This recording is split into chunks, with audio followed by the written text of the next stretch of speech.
With respect to aviation safety, risk communication is critical. I saw 5 patients in clinic, 2 of which presented with chest pain, days to weeks after vaccination, and were subsequently diagnosed with pericarditis and worked up to rule out myocarditis. The 3rd pilot had been vaccinated and felt like he was drunk, chronically fatigued within 24 hours after vaccination. The pilot told me he didn't know what to do, so he drank a lot of coffee to try and, quote, wake himself up, and continued to fly until he realized it wasn't going away.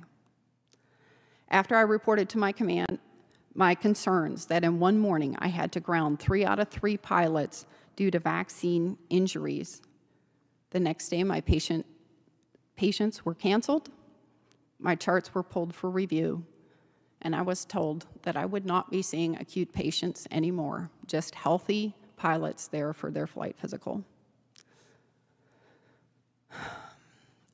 There's a concept of the 10th man, the loyal dissenter. That's the person that you select to be the dissenting opinion to prevent groupthink.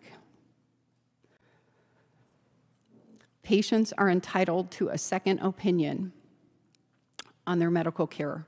What happens when bureaucrats mandate that there is no dissenting opinion? In the military, flight surgeons can only make recommendations as to if a pilot is fit to fly or should be grounded. Ultimately, it is the commander taking on the risk and makes the final call to accept or reject a flight surgeon's recommendations. Fellow Americans, you are the ones taking on the risk.